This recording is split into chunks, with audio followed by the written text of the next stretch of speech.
Assalamualaikum warahmatullahi wabarakatuh, dan salam sejahtera untuk kita semua.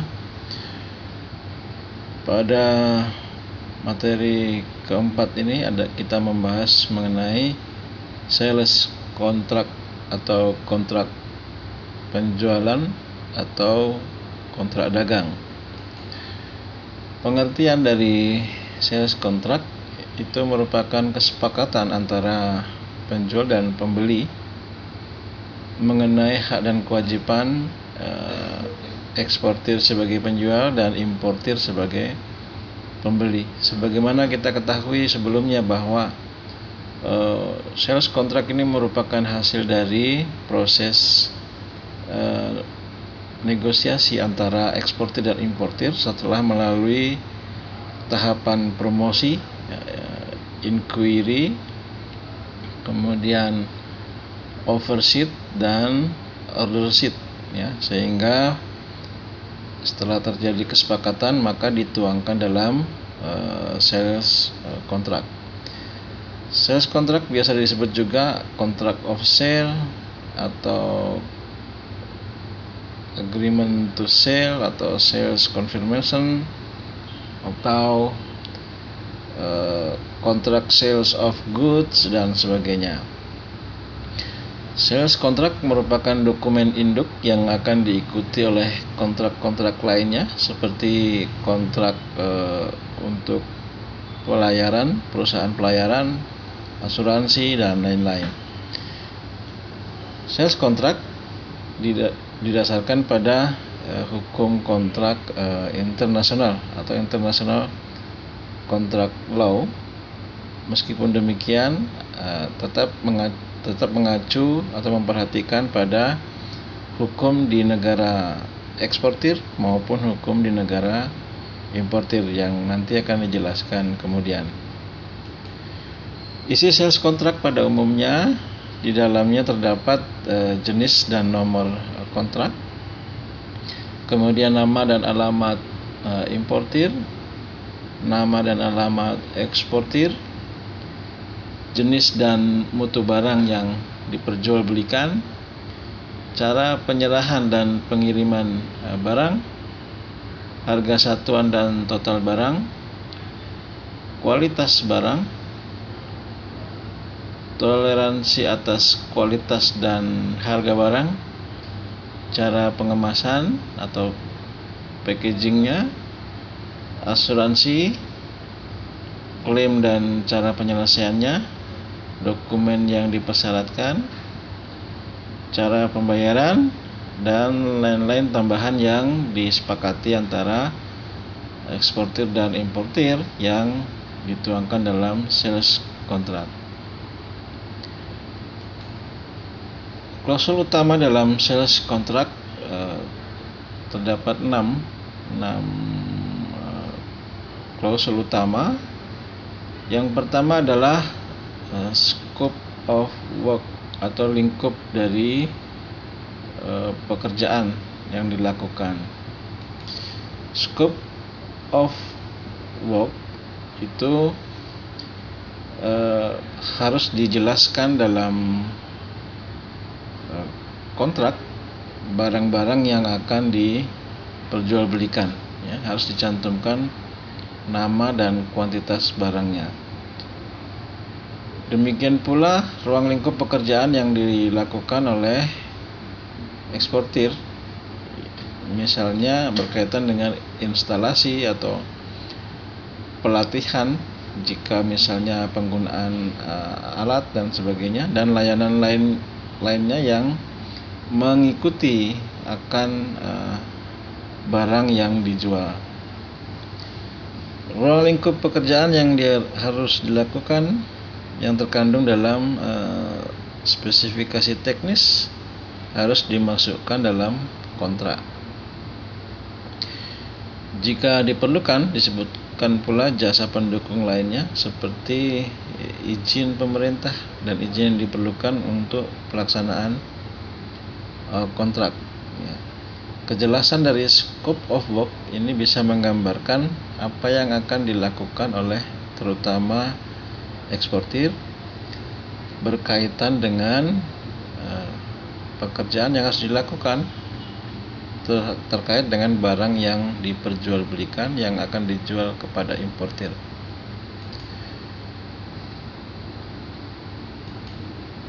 Klausul kedua adalah price and delivery term atau persyaratan harga dan pengiriman.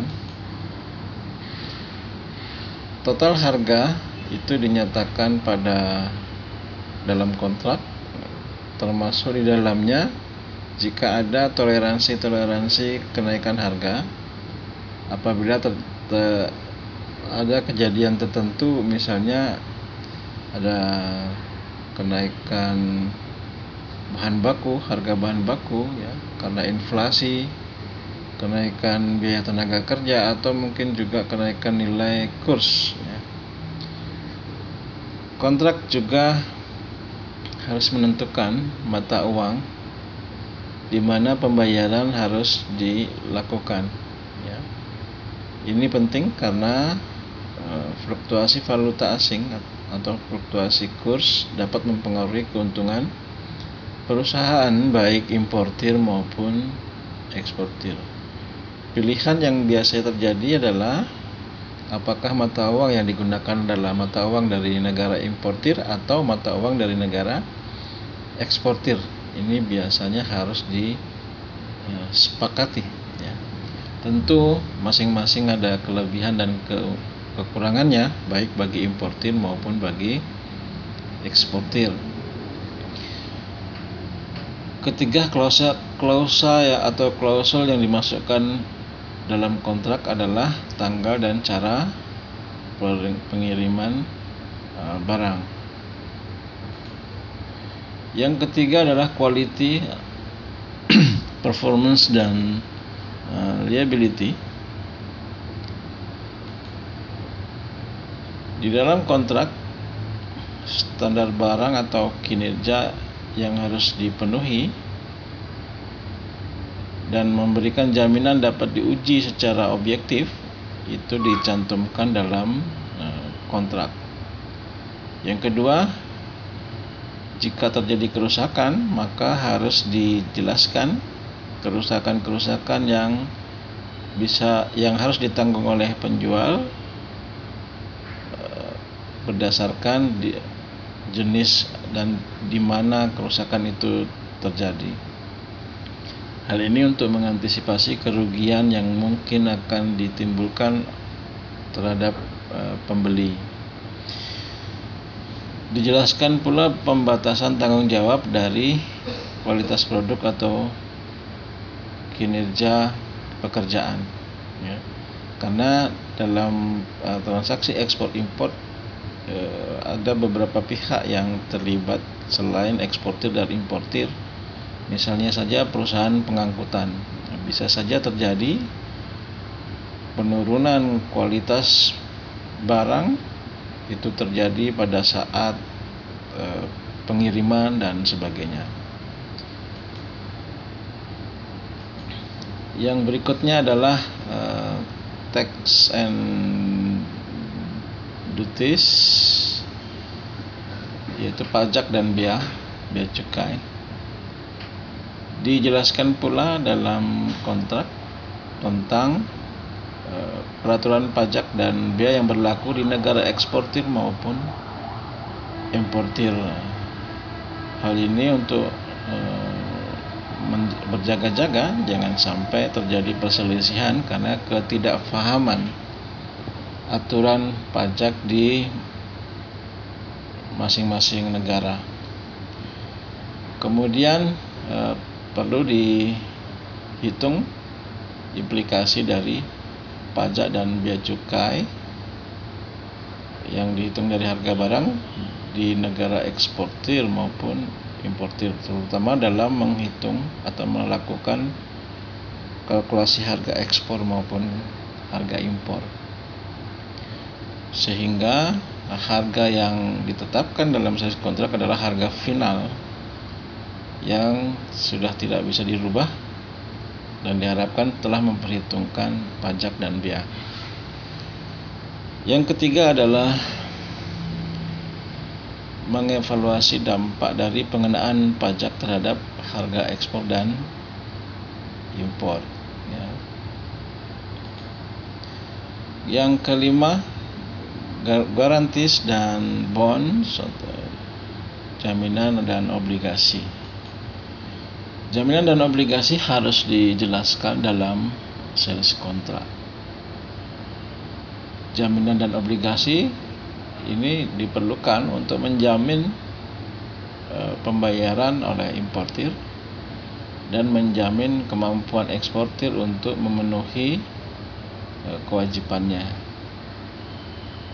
Jaminan dan obligasi menjamin kedua belah pihak, baik importir maupun eksportir, sehingga baik importir maupun eksportir sama-sama merasa aman, di mana eksportir merasa yakin bahwa importir pasti akan melakukan pembayaran, dan importir juga merasa yakin bahwa eksportir pasti akan memenuhi kewajibannya untuk mengirimkan barang. Yang ke-6 yaitu mengenai applicable law and dispute settlement, atau hukum yang bisa digunakan dan pernyataan atau penyelesaian sengketa.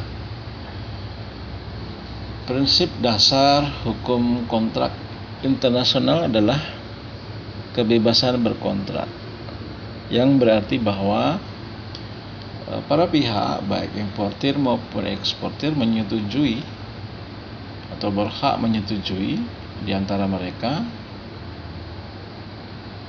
seperti apa aturan yang digunakan untuk mengatur kontrak mereka. Yang kedua, jika diinginkan bisa dilakukan split jurisdiction, yaitu penggunaan hukum dua negara, di mana porsi kontrak yang akan dilakukan di negara importir akan ditafsirkan berdasarkan hukum importir, dan bagian yang akan dilakukan di negara eksportir akan diatur oleh hukum negara eksportir.